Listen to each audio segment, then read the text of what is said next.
Fox News Alert, a monumental day in America with the Supreme Court overturning Roe versus Wade. I'm Dana Perino, along with Katie Pavlich, Jessica Tarlov, Martha McCallum, and one lucky guy, Greg Gutfeld. It's 5 o'clock in New York City, and this is The Five.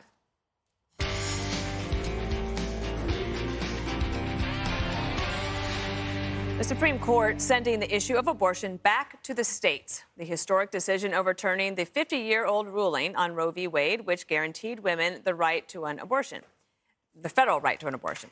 The move already having significant political, social, and cultural implications. Both sides of the debate gathering all day outside the high court as America absorbs the news. President Biden coming out today attacking the decision.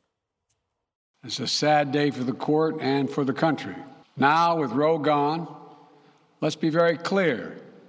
The health and life of women in this nation are now at risk.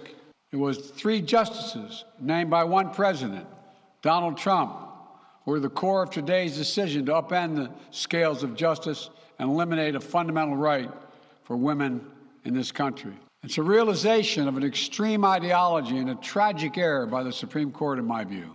But this decision must not be the final word. For more, let's go to our chief legal correspondent, Shannon Bream. And Shannon, we were on television this morning together on America's Newsroom as the news broke, and you were so able to quickly read the decision, discern it. But I'm wondering now, just several hours later, how it's all settled in for you. Yeah, a couple of things interesting that this morning, Dana, normally what happens with the Supreme Court opinion, we have all that sound and fury in the morning, and then after the decision kind of settles in, the groups will go away. But we've got the opposite here today. More and more people are showing up here at the court. They are chanting, they are vowing this is not going to be the end. It's interesting to hear a president of the United States say this can't be the final word, saying this to the judicial branch, to the independent branch from him. But for now, the Supreme Court is the final word on this. The left has been putting this in terms of taking away a constitutional right. But what the right has argued and what the court said today is there was never a constitutional right to an abortion under Roe. People across the political spectrum had worried that it had weak underpinnings. We talked about this. Justice Ruth Bader Ginsburg was among those who worried that it was susceptible and vulnerable to challenge, exactly like what we've seen happen play out here today. Now, the president and the Speaker of the House have also made comments to the effect that you've got to get to the polls. Of course, it's smart for them to harness this politically, but they're saying things like contraception and same-sex marriage are now going to be at threat, and they're pointing to a line in a concurrence from Justice Thomas. But what he said, if you go and read that, is he says there is nothing in this opinion today, this abortion opinion, that has anything to do with those rights. It will not impact them. It should not. But he does go on to say that he thinks the court should engage in a different kind of process for other cases moving forward. And he does mention re-examining the substantive due process rights in cases like Obergefell, which is the one that made same-sex marriage legal in all 50 states. So everybody that signed on to this opinion today agrees there is no threat. There should be no threat. Let me read something from Justice Alito to those other key opinions. He says, we have stated unequivocally that nothing in this opinion should be understood to cast doubt on precedents that do not concern abortion. We have also explained why that is so. Rights regarding contraception and same-sex relationships are inherently different from the right to abortion because the latter, as we have stressed, uniquely involves what Roe and Casey termed potential life. It is hard to see how we could be clearer. So while the left will continue to try to make hay out of that, the court has been very clear those rights will not be under attack because of this particular decision today. Dana. Shannon Bream, thank you. I know you've done incredible work today and have a lot cut out for you the rest of the weekend. Thank you. Martha, one of the things that going into this is about 65% of Americans mistakenly believe that Roe being overturned means that it was just banned all across the country. And what we're trying to explain to people is that this sends the decisions back to the states. Now, in some states, like in New York, you might want to have any changes.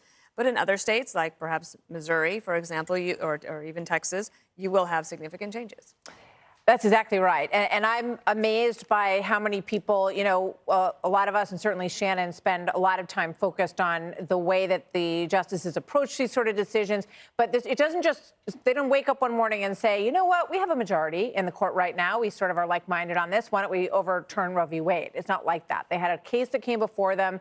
Mississippi had implemented a 15-week ban, which is a shorter ban than was really enshrined in Roe v. Wade, so that it bubbled all the way up to the court. And then they have to make this decision on it. And more than half the states look like they will maintain their abortion rights, and it looks like about half of them will either ban or will have 6-week or 15-week bans, which is a considerable period of time. It's interesting, in our polling, 54% of those say that they think it's right to ban after 15 weeks, which is close to 4 months of pregnancy. They say that seems like a reasonable measure, a reasonable point. So I think when you really get behind this, you realize that it is going to be nuanced. There will certainly be places in the country where it's more difficult to get an abortion. But I would also point out one thing, and that is that we have seen really a complete change in abortion in this country. More than half, or as many as 60% of abortions in the country are done by prescription pill that comes in the mail. They're not done at clinics across the country.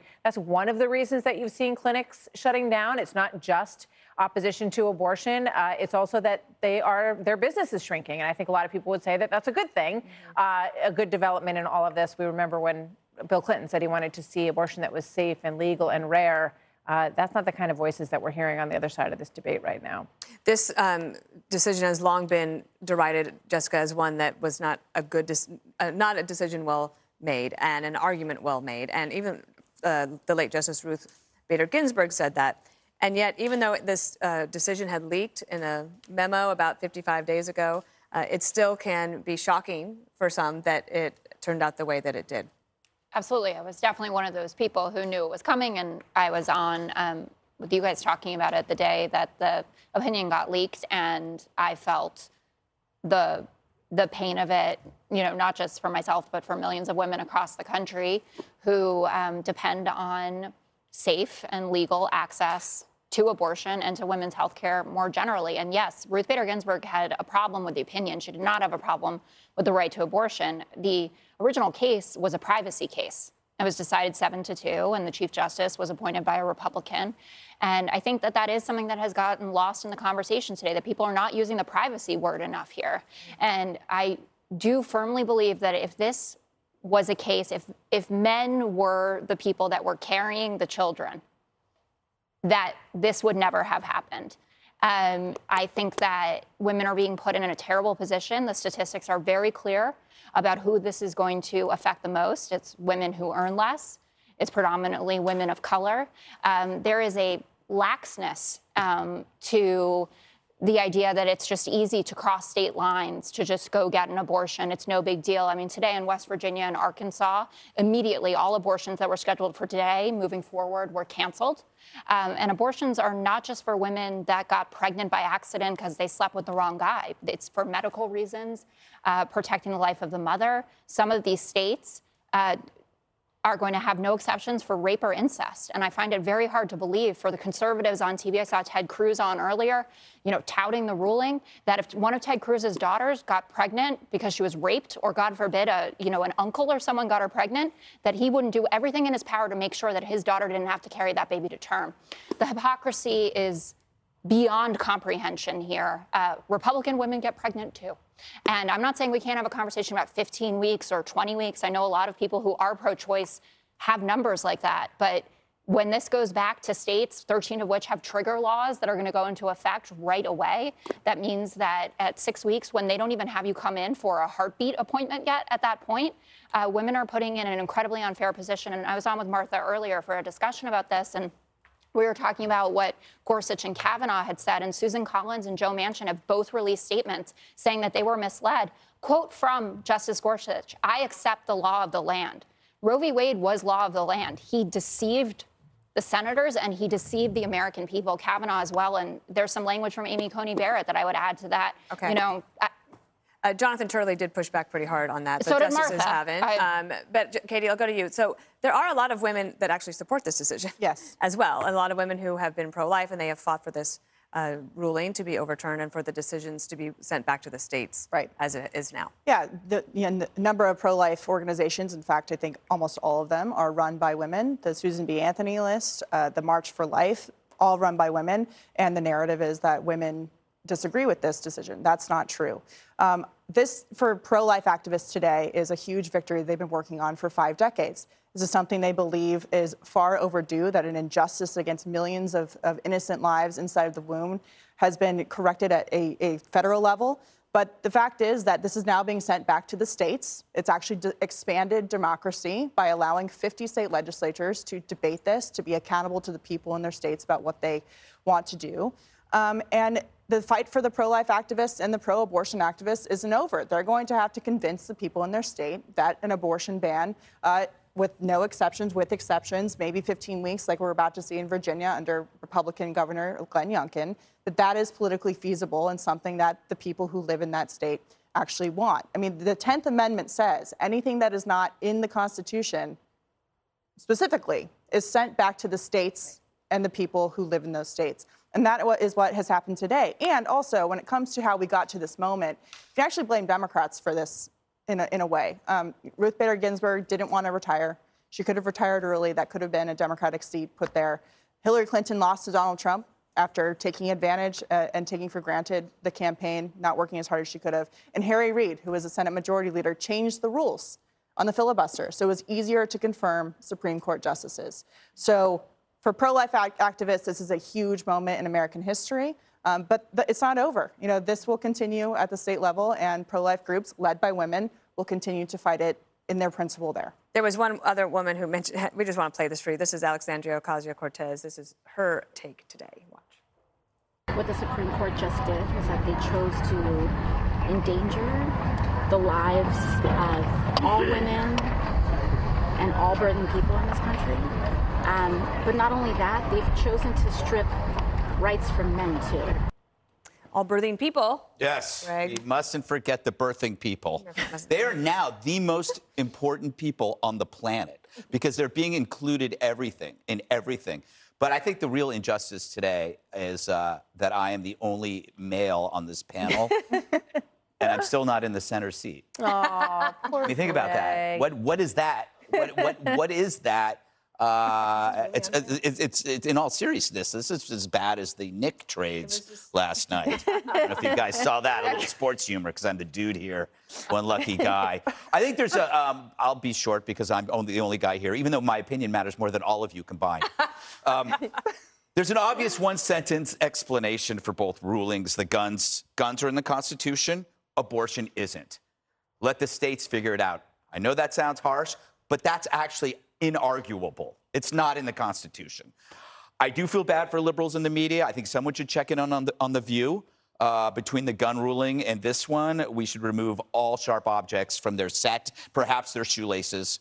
But I think you can have 3 or 4 different opinions in your head. For example, you could admit that Roe v. Wade was a deeply flawed ruling, and not only is it overturned, it's ending.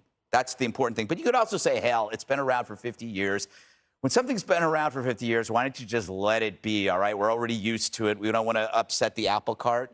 But the fact is, we've upset a lot of apple carts that we don't like. There have been things that have been around for hundreds of years that we changed. We fought a war over something, okay? You can be, I don't know, you could be confident. Even if you're pro-choice, you can be confident that this will be settled state by state, and life will even go on for some unborn children, which will be really, really nice. If you don't like COVID regulations, you can vote in new politicians, or you can move to Florida.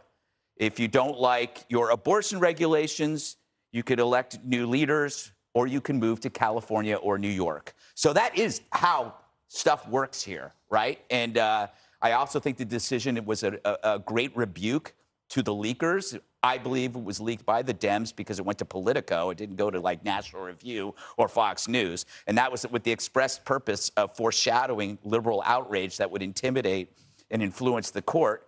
And it didn't happen. The court gave them, the ruling showed that you can't scare the court. And I think that's great. It's just too bad that Biden doesn't seem interested in dissuading any of the hysteria that's going on right now.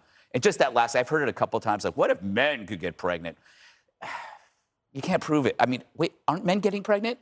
Birthing people. Yeah, birthing people. So we should get defer to them, Jessica. We should defer to them.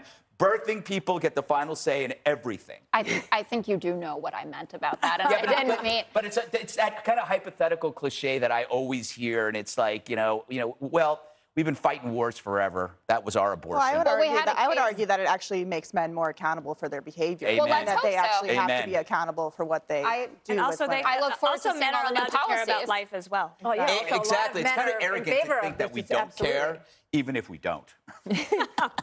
All right, up next, Democrats telling people to get into the streets as America braces for potential violence over this Supreme Court abortion ruling. Hey, Sean Hannity here. Hey, click here to subscribe to Fox News YouTube page and catch our hottest interviews and most compelling analysis. You will not get it anywhere else.